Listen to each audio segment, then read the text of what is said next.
My name is Wendy Thomas. I'm 29 years old. I'm a registered nurse. Let her go. We won't pay for the surgery, my father said to the doctor while I lay in a coma, tubes in my throat, heart barely beating. He said it the way you'd cancel a subscription.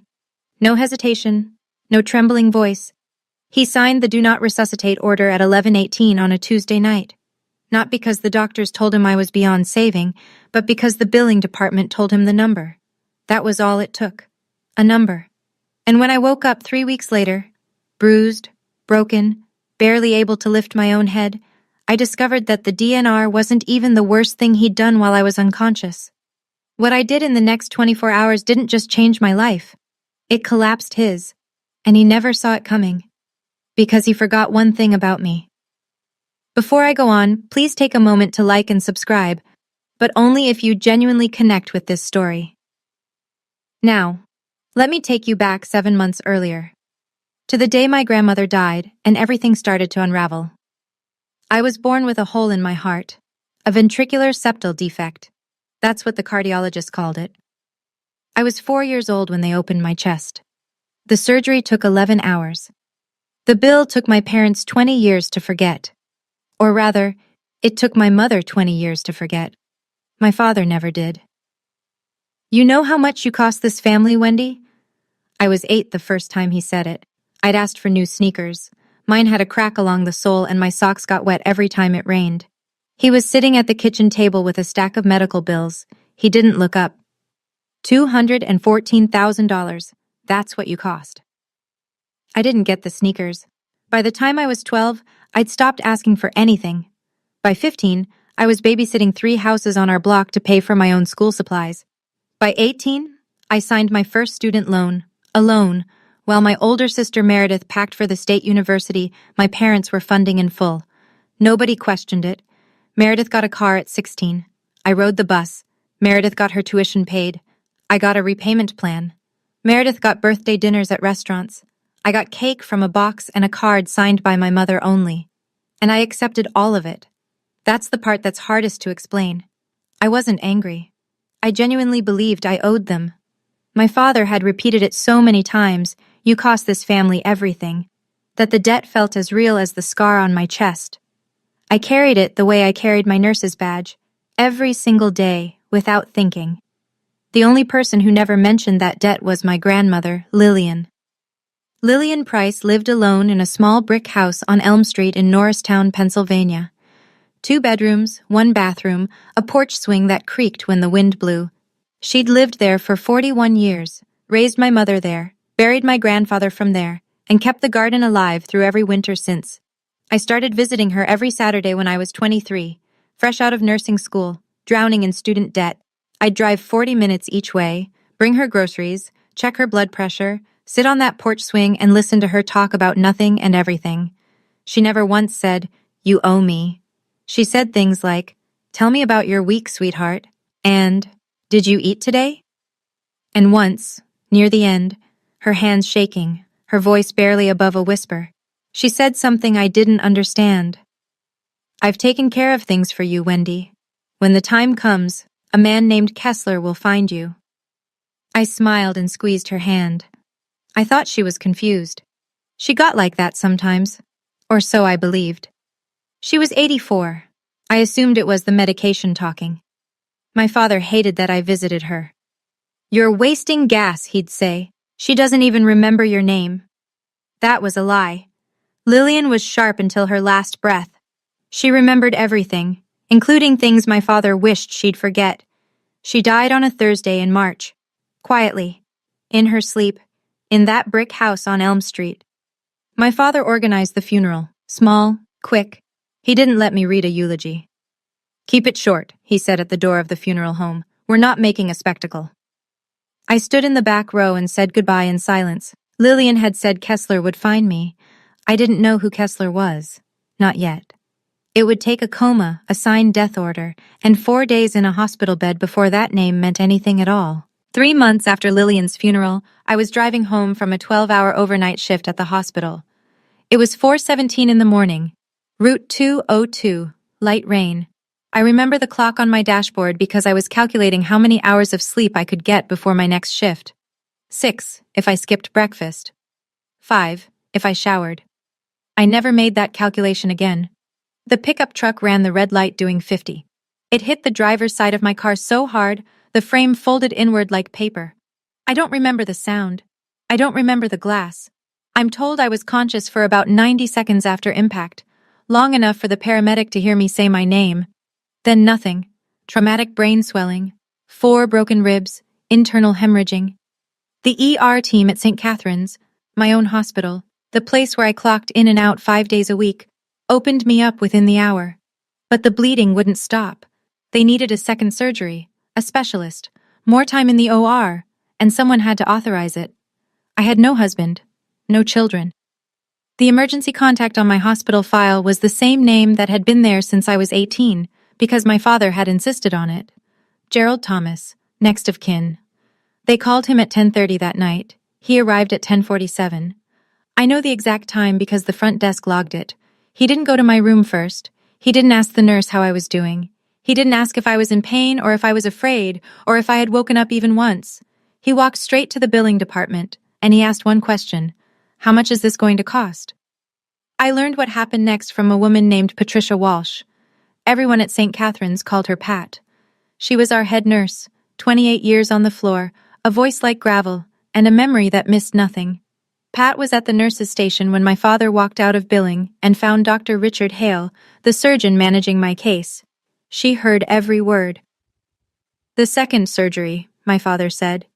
"What's the estimate?" Dr. Hale told him. 180 to 240, depending on complications. Insurance would cover part of it, but there'd be significant out-of-pocket, especially because my father was co-signer on some of my old medical accounts. He'd insisted on that when I was 18. I thought it was a kindness. It was a leash. My father didn't blink. "She doesn't have a healthcare proxy," he said. "I'm her father. I'm the decision-maker here." Dr. Hale nodded carefully. That's protocol when no proxy is on file. Next of kin steps in. And then my father said it. "Let her go. We won't pay for the surgery." Pat told me later that Dr. Hale didn't respond immediately. He stared at my father for a long time.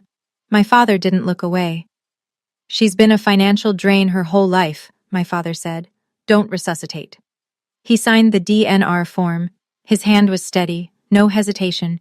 He put the pen down, asked if there was anything else he needed to sign, and walked toward the elevator. He didn't visit my room. He didn't look through the glass. He didn't say goodbye. Pat stood behind the station counter, gripping the edge with both hands. She told me her knuckles were white. She told me she wanted to scream. She didn't scream. She did something better. She sat down and opened my employee file. Every nurse at St. Catherine's fills out an emergency packet during onboarding: contact information, insurance, allergies, and a healthcare proxy designation. Most people skip that last section. I didn't. 3 years before that night, I had signed my healthcare proxy over to Deborah Owens. Deborah was my best friend from nursing school.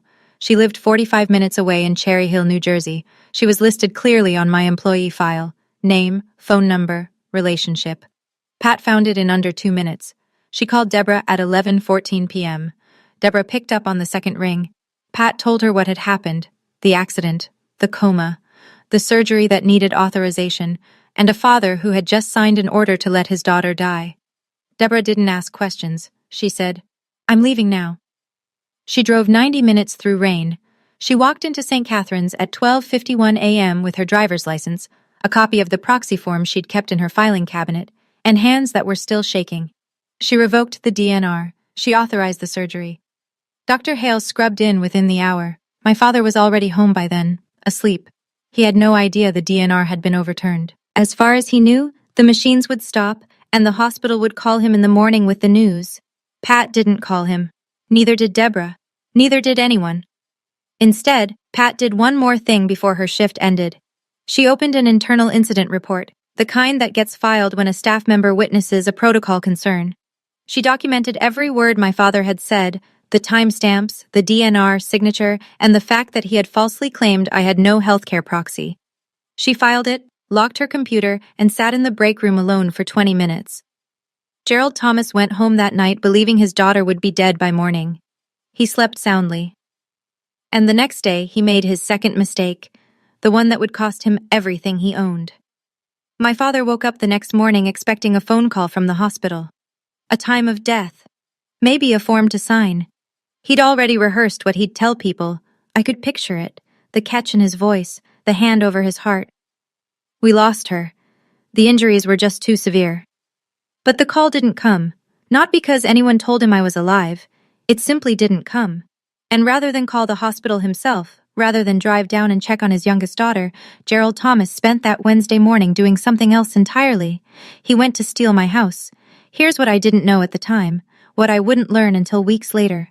My grandmother Lillian had already transferred the Norristown house into my name before she died. The deed was handled through her personal attorney. It was clean, legal, filed with the county, and my father had no idea it existed. What he did know was that Lillian was gone, the house was sitting empty, and someone was going to claim it, so he made sure that someone was him. He had a power of attorney document. My signature was on it. Except I had never signed it. He'd traced my handwriting from old medical consent forms, the ones he'd made me sign when I was barely 18 and didn't know any better. He brought the forged POA to a notary he knew, a man named Carl who owed him a favor and didn't ask questions. Carl stamped it. Gerald filed the deed transfer at the county recorder's office that afternoon. By Thursday, the house was in his name. By Friday, he'd walked into a bank and taken out a mortgage against it. $280,000. Cash in hand within a week. The money didn't go toward my medical bills. It didn't go into a savings account. It went to pay off gambling debts. Debts that nobody in our family, in our church, in our neighborhood knew existed. He didn't know the house was already in my name. He didn't know how it got there. And he certainly didn't know about the man my grandmother had called Kessler. But here's the thing about forged signatures. They hold up only as long as nobody looks closely. And somebody was about to look very, very closely. I opened my eyes on a Tuesday, 3 weeks after the accident. The light was blue-white, the kind that only exists in hospitals, too bright, too flat, no warmth in it. I knew that light. I'd worked under it for 6 years, but I'd never been on this side of it before. My throat was raw. The breathing tube had been removed, but I could still feel where it had been, like a bruise inside my chest. My ribs ached when I inhaled. My left arm was in a soft cast. Everything was heavy. Even blinking took effort. The first face I saw was Pat's. Not my father's, not my sister's. Pat. She was standing by the window with her arms crossed, watching my monitors. When she saw my eyes open, she didn't gasp or rush over. She pulled a chair to my bedside and sat down. She took my hand. Her grip was firm and warm. "You're safe," she said.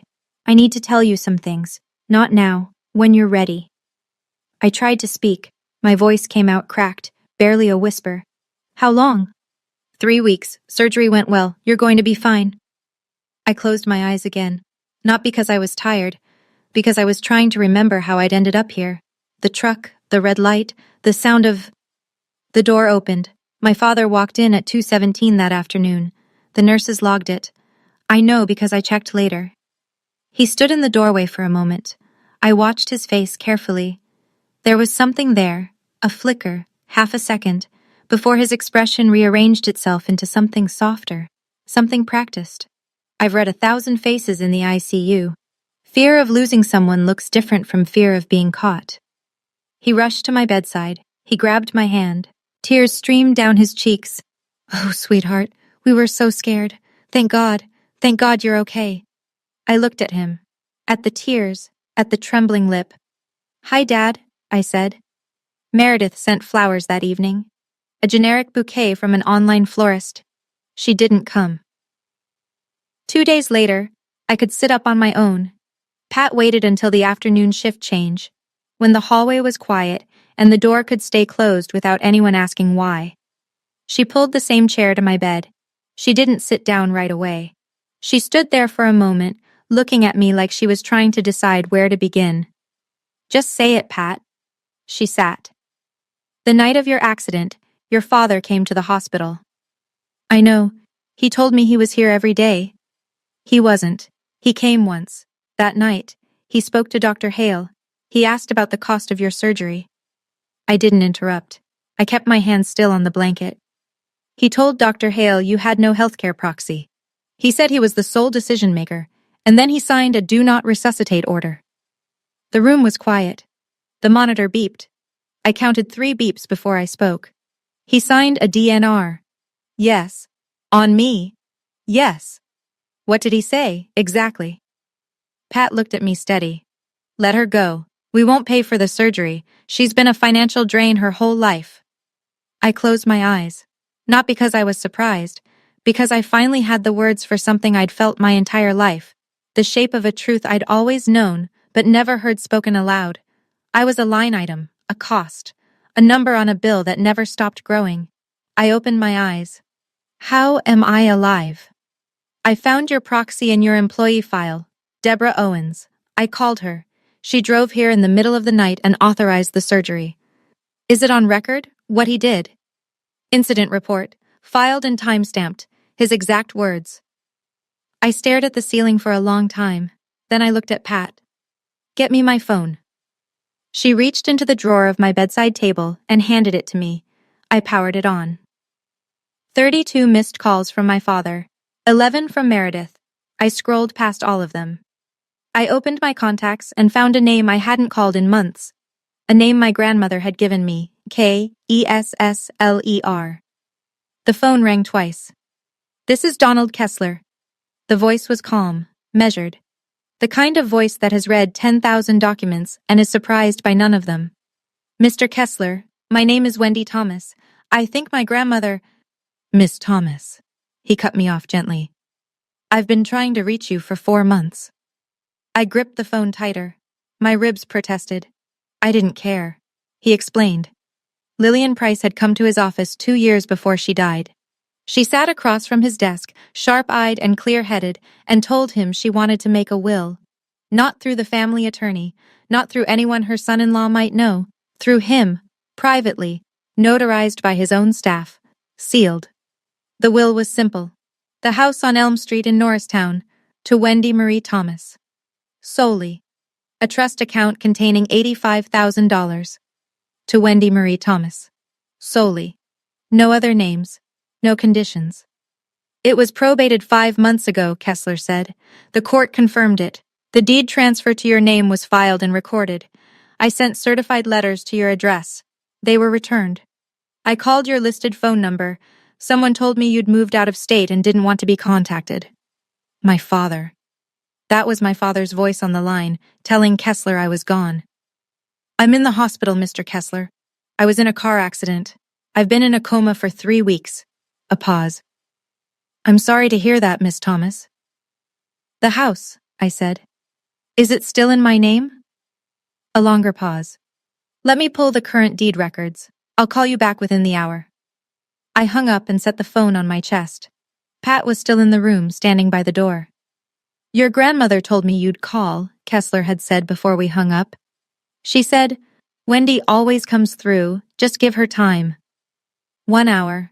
That's all it took for Donald Kessler to discover what my father had done, and for my plan to begin. The phone rang 53 minutes later. Kessler's voice was different now, still measured, but there was an edge beneath it. The controlled tension of a man who has just read something he wasn't expecting. Miss Thomas, the deed to your grandmother's property was transferred out of your name 3 weeks ago. I stared at the IV drip on my arm, counted the drops. 1, 2, 3. Transferred to whom? Gerald Thomas, your father, using a power of attorney. I never signed a power of attorney, Mr. Kessler. I know you didn't, because I have the original deed transfer from probate. Your name, notarized by my office. No POA was ever authorized by you or recorded through my firm. So it's forged. That is my assessment, yes. And there's more. I ran a lien search on the property. A mortgage was recorded against it 6 days ago. $280,000. The number sat in the room like a third person. I could hear Kessler breathing on the other end, waiting. He leveraged the house, I said. He did. I reached for the pen on my bedside table. My hand wasn't shaking. I don't know why. Maybe because none of this was surprising. Maybe because I'd spent 29 years learning exactly who my father was, and this was simply the final lesson. I wrote down every number Kessler gave me. The mortgage amount, the recording date, the lien holder, the notary's stamp number. Miss Thomas, do you want to press charges? Not yet. I want to see how deep this goes first. There's one more thing, Kessler said. Your grandmother left you a letter, sealed. She asked me to deliver it to you in person, only to you. I set the pen down. When can you come to the hospital? Tomorrow morning, 9 o'clock. I'll be here. I hung up, wrote the last number down. Then I turned to Pat, who had been standing silently by the window the entire time. Pat, I said, what time did my father sign the DNR? 11:18 p.m. I wrote that down too. Gerald Thomas visited his daughter the next afternoon with a bouquet of yellow roses and a Tupperware of banana bread that Meredith had baked. He set both on the table beside my bed, kissed my forehead, and sat down with the sigh of a man carrying an enormous burden. He was good at this. The performance. I'd watched it my entire life, at parent-teacher conferences, at church potlucks, at holiday dinners. The weary father, the silent provider, the man who sacrificed everything and never complained. The doctors say you'll be out in a week, he said, squeezing my hand. We'll take care of everything. Thank you, Dad. Meredith came this time, first visit since the accident.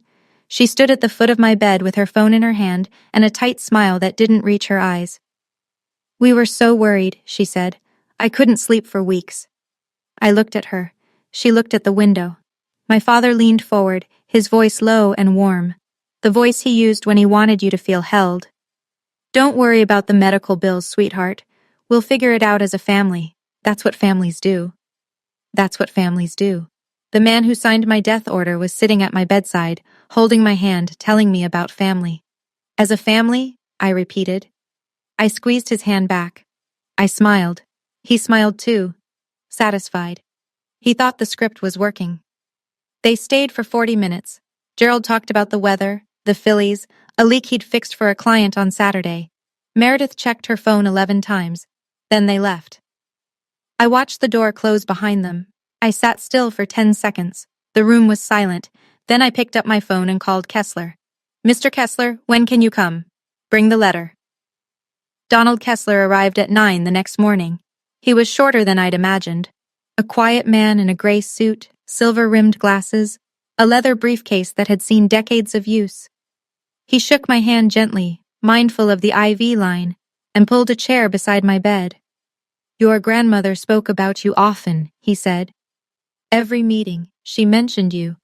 He opened the briefcase. Inside was a manila envelope, sealed, Lillian's handwriting on the front.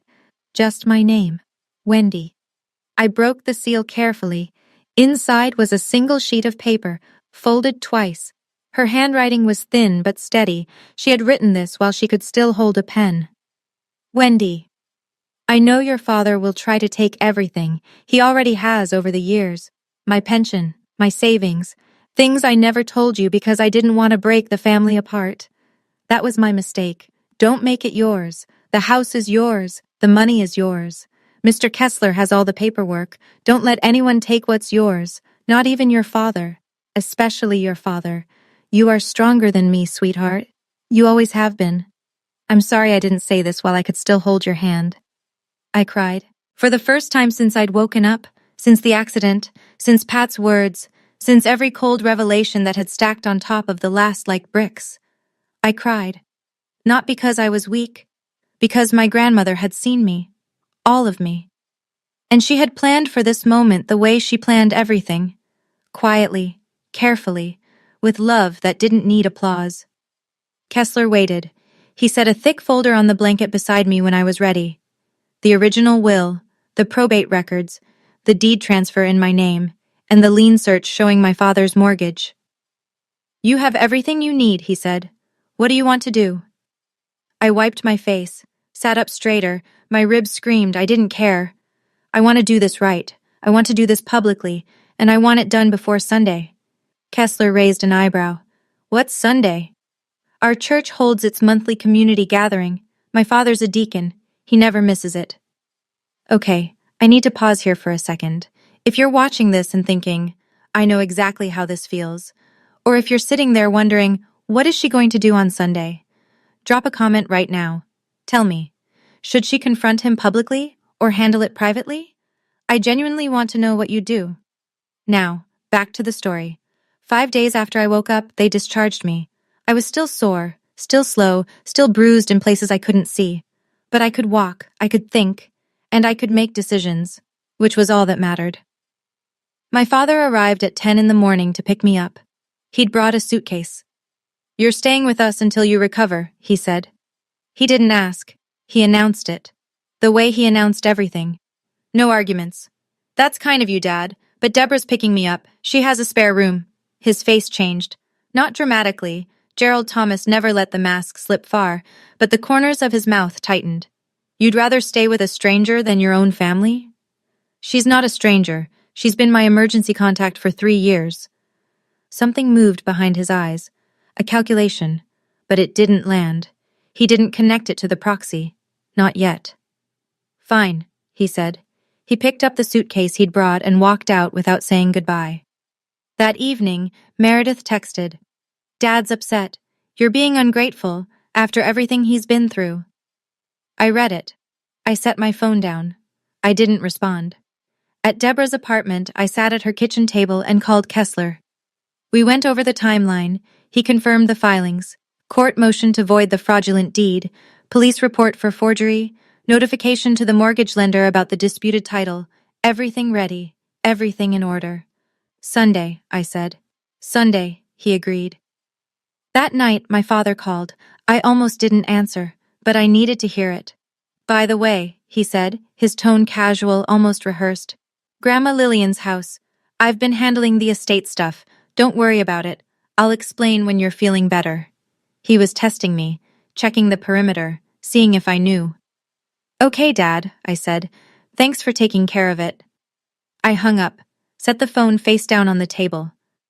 Deborah was watching me from the kitchen doorway. "How do you do that?" she asked. "How do you sound so calm?"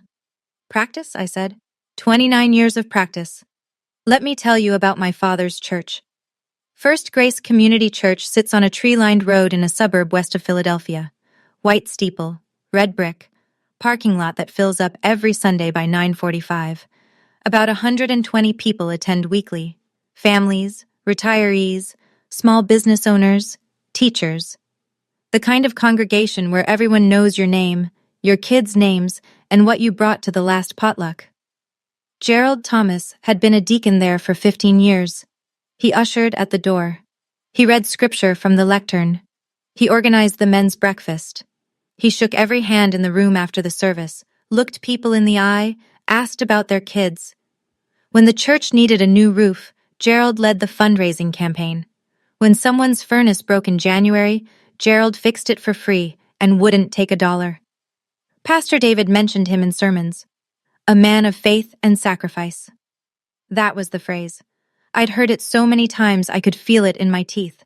Every first Sunday of the month, the church held a community potluck gathering in the fellowship hall, folding tables, casserole dishes, paper plates, a standing microphone near the front where people shared blessings and prayer requests. Gerald always spoke. He always talked about gratitude, about family, about what it meant to give without expecting anything in return. 120 people believed every word. This coming Sunday was the first Sunday of the month. I called Kessler on Saturday evening. "Can you be there at noon?" "I'll be there at 11:30. I hung up and sat on Deborah's couch. My ribs still ached when I breathed too deeply. The bruises on my forearms had faded from purple to yellow. I could walk without wincing now, slowly but upright. I wasn't planning a scene. I was planning a conversation. But when 120 people are in the room, every conversation becomes a stage. Sunday morning, 7 a.m. I woke up before the alarm. I stood in front of Deborah's bathroom mirror and looked at myself. The bruise along my jawline was almost gone. The one under my left eye had turned a faint green. My collarbone was still sore when I lifted my arm too high. I looked like someone who'd been hit by a truck, because I had been. I put on a white button-down shirt and black slacks. Simple. Clean. No jewelry except the small silver studs Lillian had given me on my 21st birthday. I pulled my hair back, washed my face, didn't bother with makeup. I picked up the manila folder from the kitchen table. Inside, copies of Lillian's will, the original deed in my name, the county's lien records showing my father's mortgage, and the redacted incident report Pat had provided. the one with my father's words printed in black ink on hospital letterhead. I slid the folder into my bag. Deborah drove. We didn't say much. She turned onto the church road at 11:20 and parked near the back of the lot. The steeple caught the sun. "Are you sure about this?" she asked. "I've never been more sure." She squeezed my hand. "Whatever happens in there, I'll be right outside." I nodded. I opened the car door. Kessler was already there. I spotted him near the entrance. Gray suit, leather briefcase, standing by the flagpole with the patience of a man who billed by the hour and had nowhere else to be. He saw me. He gave a single nod. I walked through the front doors. The service was already underway. Hymns, warm air, the smell of old carpet and coffee. I slipped into the last pew and sat down. My father was in the front row. He turned at the sound of the door, saw me. His face lit up. The proud father, the grateful deacon, the man of faith and sacrifice. He raised his hand and waved. I waved back. A small wave. A patient wave. Meredith sat beside him. She glanced at me. She didn't wave. The service ended at noon. The congregation filed into the fellowship hall, a wide, low-ceilinged room with fluorescent lights and folding tables arranged in rows. Foil pans of baked ziti and green bean casserole, paper plates stacked beside a tower of napkins. The standing microphone near the front, plugged into a small speaker that hummed quietly. Gerald was already up there. He always was. He stood beside the microphone with his hands clasped in front of him, waiting for the room to settle. 120 people found their seats. Chairs scraped against linoleum. Children darted between tables. He tapped the mic. "Good afternoon, everyone. I want to start with something personal today."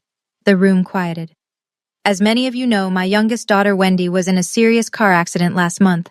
She was in a coma for 3 weeks. The doctors weren't sure she'd make it." He paused. He was good at pauses. "But God is faithful. And today, Wendy is here with us." He turned and gestured toward me. I was standing near the back wall. Every head in the room turned. Applause. Warm, genuine applause. A woman in the second row pressed her hand to her heart. An elderly man nodded. "As a father," Gerald continued, his voice cracking at exactly the right moment, "there is nothing more terrifying than almost losing your child. I prayed every single night. I never left her side." I felt the words land in my chest. Not like a wound, like a key turning in a lock. I never left her side. He said that to 120 people who had no reason to doubt him. "Family is everything," he said. "That's what I've always taught my girls." He looked at me. He smiled. He opened his arms, just slightly, the universal gesture of a father expecting an embrace. I smiled back. I walked toward him. The room watched with soft, expectant eyes. "Dad," I said, loud enough for the first 3 rows to hear, "can I say a few words?" He didn't hesitate. He couldn't. Not in front of 120 people who had just heard him call me his miracle. "Of course, sweetheart." He handed me the microphone. His smile was wide, confident. He stepped to the side, hands behind his back, playing the supporting role perfectly. I wrapped my fingers around the mic. It was warm from his grip. I didn't look at him. I looked at the room. "Thank you all for your prayers. I'm truly grateful to be standing here. But I need to correct something my father just said." The room was still. Gerald's smile faded by 1 degree. "My father didn't pray by my bedside. He was at the hospital once, the night of the accident. He didn't come to check on me. He went to the billing department first. Then he spoke to my surgeon." I could feel Gerald shifting beside me. I didn't turn. He asked how much the surgery would cost, and when they told him, he said, and these are his exact words, documented in a hospital incident report, "Let her go. We won't pay for the surgery. She's been a financial drain her whole life." Silence. Not the comfortable kind, the kind that presses against your eardrums. Then he signed a do not resuscitate order. Someone in the middle of the room inhaled sharply. A woman in the front row covered her mouth. I'm alive because a colleague, a nurse at that hospital, found my healthcare proxy and called my friend in the middle of the night. My friend drove 90 minutes in the rain to authorize the surgery. Not my father, not my sister, a friend. Gerald stepped forward. "Wendy, stop. You don't know what you're—" I'm not done, Dad. This isn't the place. You chose a church to lie. I'm choosing the same church for the truth. You're confused. The medication I have the hospital records right here. The room didn't move. Nobody reached for their water. Nobody checked their phone. 120 people were holding their breath. Gerald stopped talking. The side door of the fellowship hall opened. Donald Kessler walked in. Gray suit, leather briefcase, unhurried. He didn't look around the room for a seat. He walked directly to the front, set his briefcase on the nearest folding table, and stood beside me with the quiet authority of a man who'd done this 1,000 times. My father saw him. And for the first time in my life, the first time I can ever remember, I watched Gerald Thomas look genuinely afraid. Not angry, not offended, afraid. "This is Mr. Donald Kessler," I said into the microphone. He was my grandmother Lillian's attorney. A murmur passed through the room. Lillian's name still meant something here. She'd attended this church for 30 years. My grandmother left me her house and her savings in a will, notarized, probated by the court 5 months ago. I paused to let that settle. My father knew nothing about it because my grandmother didn't trust him with it. Gerald opened his mouth, closed it. "While I was in a coma," I continued, "my father forged my signature on a power of attorney. He transferred the house into his name, and he took out a $280,000 mortgage against it." I heard a gasp. Then a dish hit the floor somewhere near the back tables. Someone's hand had gone slack. A fork clattered on linoleum. Gerald's voice came out louder now, strained. "That's a lie. Eleanor left that house to the family, not just you." Kessler opened his briefcase. He lifted a single document, the original will, and held it so the people in the front rows could see the notary seal. "I have the original will right here, Mr. Thomas." His voice was even, almost gentle. "Solely to Wendy Marie Thomas. Your name does not appear anywhere in this document." Gerald looked at Meredith. Meredith was staring at the floor. I lowered the microphone for a moment and spoke directly to my father, not whispering, not shouting, just speaking. "I'm not here to humiliate you, Dad. I'm here because you tried to let me die. And when that didn't work, you robbed me. I know, this is a lot. If this story is hitting you hard, you're not alone. Thousands of people have commented on stories like this one. If you haven't subscribed yet, now's the moment. Hit that subscribe button so you don't miss how this ends. And tell me in the comments, what would you have said to Gerald right there in front of everyone? Okay, let's keep going." Gerald turned to the room. His jaw was set. His eyes were scanning, looking for an ally, a friendly face, anyone who might still be on his side. "She's on heavy medication," he said. His voice was tight but controlled. "She doesn't know what she's saying. This is a private family matter." Nobody answered. The room was a wall of folded arms and unblinking eyes. Then a voice from the back row, a man I didn't recognize. "Then why is there a lawyer here, Gerald?" Gerald didn't answer. His eyes moved to Pastor David, who stood near the coffee table with his hands in his pockets. "Gerald," the pastor said quietly, "I think we should all hear this out." Gerald shifted. He changed tactics, the way he always did when authority failed. He softened, dropped his shoulders, let his voice break. "I've sacrificed everything for this family. Wendy's medical bills nearly bankrupted us when she was a child. I did what I thought was best." I didn't raise the microphone. I just spoke from where I stood, clearly, the way you speak to a patient who's avoiding the truth. "You did what was cheapest, Dad. There's a difference. You have no idea the pressure I've been under, the debts, the—" He stopped. He realized what he'd almost said. His mouth closed like a door. Meredith stood up from her chair. Her face was white. "Dad, stop talking." Gerald grabbed her arm. "Tell them, Meredith. Tell them I was trying to protect the family." Meredith pulled free. She looked at me, then at the floor, then at the exit. "I can't do this," she said. She walked toward the door, and as she passed me, close enough that only I could hear, she whispered 6 words that I'll carry for the rest of my life. I should have called Deborah myself. Then she was gone. I watched the door close behind my sister. The room was still watching me. I turned back to the congregation. "I'm not telling you this to destroy my father. I'm telling you this because for 15 years, he has stood at this microphone and told you who he is. I think you deserve to know the truth." Then I turned to Gerald. He was standing with his back almost against the wall now. His hands were at his sides. The confident deacon who'd opened this gathering was gone. In his place was a man who looked smaller than I'd ever seen him. "Dad, here's what's going to happen." My voice was steady. I didn't need the microphone for this part. The room was silent enough to hear a page turn. "Mr. Kessler filed a motion with the county court yesterday to void the deed transfer because it's based on a forged power of attorney that I never signed."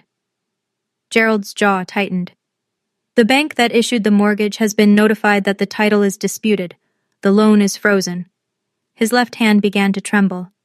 "I filed a police report on Friday. Forgery and fraud. The notary who stamped your document is named in it too."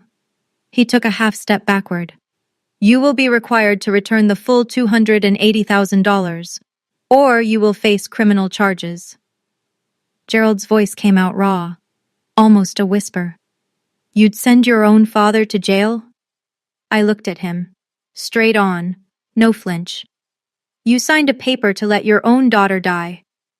The fellowship hall held its breath. A child somewhere near the back asked their mother a question and was quickly shushed. "I'm not sending you anywhere, Dad. I'm giving you a chance to make it right. That's more than you gave me." Kessler closed his briefcase with a soft click. "The filings are already with the court, Mr. Thomas. This isn't a negotiation." Gerald looked around the room one last time. I watched him do it. The slow rotation, face by face. These were people he'd known for years. Jim Callahan, whose pipes he'd fixed every winter. Susan Merritt, who brought him coffee after every sermon. Robert Dill, the other deacon, who had stood beside him at every fundraiser for a decade. They all looked back at him. None of them looked away, and none of them moved toward him. Gerald sat down, not in a chair, on the nearest folding table. He put his face in his hands. Robert walked over. He put a hand on Gerald's shoulder, firm, not tender. "Gerald, I think you should leave." Gerald stood. He walked toward the door. His shoes made no sound on the linoleum. At the threshold, he turned and looked at me. His eyes were red. His mouth was open, like he wanted to say something, some final line that would land the way his speeches always landed. Nothing came out. He left. I set the microphone down on the nearest table. My hands were steady. My ribs hurt. I didn't care. "I'm sorry for disrupting your Sunday," I said to the room. "My grandmother Lillian loved this church. She would have wanted the truth spoken here." 2 women came forward and hugged me. A man I didn't know shook my hand without a word. Pat, who had arrived quietly before the service and had been standing near the coffee station the entire time, caught my eye from across the room and gave a single, firm nod. Then someone touched my arm, a small, weathered hand. I turned. An older woman, white hair, cardigan, glasses on a chain around her neck. "I'm Doris Brennan," she said. "Your grandmother and I sat together every Sunday for 20 years. I nodded. I didn't trust my voice. "She told me about you, every single week.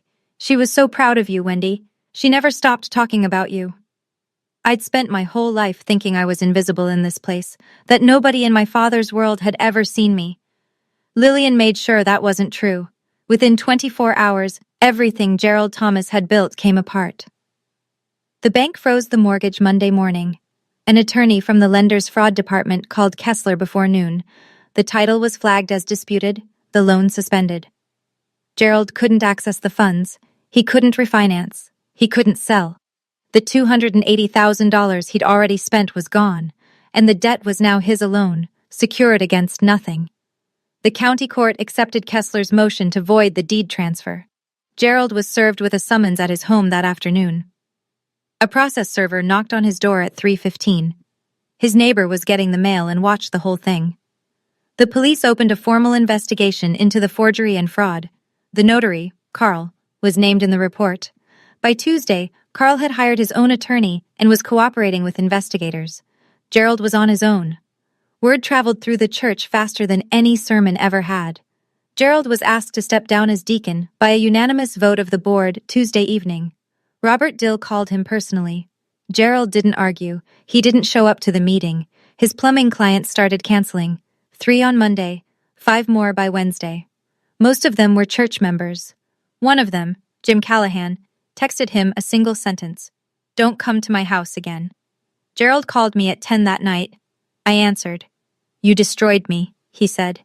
His voice was flat, emptied out. "No, Dad. You destroyed yourself. I just stopped covering for you." He hung up. He called Meredith next. She didn't pick up. One more thing surfaced that week. Kessler found it during a routine check of my records. 3 years earlier, Gerald had changed the beneficiary on my life insurance policy, from Deborah to himself. My signature was on the form. I never signed it. He had a plan for every version of my death, and none of them included saving me. Meredith called 3 days later. I was sitting on Deborah's couch, a heating pad across my ribs, a cup of tea going cold on the table. My phone buzzed, her name on the screen. I stared at it for 2 full rings before I picked up. "Wendy." Her voice was thick. She'd been crying. "I need to say something." "Then say it." I knew about the DNR. I was in the waiting room when Dad went to talk to the doctor. He told me what he was going to do. I didn't stop him. I said nothing. I let the silence do what silence does. And the house. I knew about that too. He promised me $85,000 if I kept quiet. And you kept quiet. Yes. While I was in a coma. Yes. Her voice cracked. I was scared of him, Wendy. I've always been scared of him. I know that's not an excuse. It's not. She was crying now, hard, the way she used to cry when we were children, messy, loud, uncontrolled. I remembered that sound. It used to make me want to fix things for her. "I'm not asking you to forgive me," she said. "I know I don't deserve it." "You're right. You don't. Not right now." A long pause. I could hear her breathing. Ragged. Thin. "But I'm not going to pretend you don't exist, Meredith. If you want to rebuild something, with me, not with Dad's money, you know where to find me." She didn't say anything for a while. Then quietly, "Grandma Lillian sent me a letter too." I sat up. She wrote, "I love you, Meredith, but you are too much like your father. Choose differently." The line went silent. "Did you?" I asked. "Choose differently?" She didn't answer, because we both already knew. Forgiveness isn't something I owe anyone. But the door isn't locked, it's just closed. She'll have to knock. 1 month later, the deed to Lillian's house was back in my name. The court voided the transfer on a Wednesday. Kessler called me at 10 in the morning with the ruling. I thanked him. He said, "Thank your grandmother." Then he paused and added, "She would have loved watching you in that fellowship hall." Gerald faced criminal charges, forgery in the 3rd degree, fraud, mortgage fraud. His attorney advised a plea deal. Probation, full restitution, no prison time if he cooperated. Gerald accepted. He didn't have a choice. The evidence was overwhelming, and Carl the notary had already told investigators everything. Gerald sold his house to cover the debt. It wasn't enough. The remaining balance would follow him for years. He moved in with his brother in Allentown. I heard this through Meredith, who heard it from a cousin. I didn't verify it. I didn't need to. Meredith lost 2 real estate listings from church members. She didn't lose her license. She wasn't charged. She hadn't signed any documents. But people remembered. People always remember. I went back to work, part-time at first. Pat rearranged the schedule so I'd only do day shifts for the first 2 months. She didn't make a big deal about it. She just handed me the new rotation and said, "Welcome back, Thomas." On a Saturday in late October, I drove to Norristown. I parked on Elm Street. I walked up to the brick house with the creaking porch swing and the garden that had gone a little wild. I turned the key in the front door, my key, in my door, and stepped inside. Lavender. That's what I smelled first. Lillian's lavender sachets, tucked into every drawer and closet. The scent of a woman who'd planned for everything. Her photo sat on the mantel. The 2 of us on the porch swing, squinting into the sun. I don't remember who took it. I sat in her rocking chair. I didn't turn on the TV. I didn't check my phone. I just sat. For the first time, I was in a house that was mine. Not because I'd earned anyone's approval, but because someone had loved me enough to make sure I'd be okay. I used to believe that being a good daughter meant absorbing whatever my family threw at me. Every insult, every guilt trip, every time my father reminded me what I'd cost him, I took it all in and said thank you because I thought that's what love required. Silence, gratitude, obedience. I was wrong. Setting a boundary isn't revenge, it's survival. And sometimes, survival looks like a quiet man in a gray suit, a stack of notarized papers, and the courage to stand in front of 120 people and say, "This is what actually happened. I don't hate my father. Hating him would mean he still controls how I feel. He doesn't. Not anymore.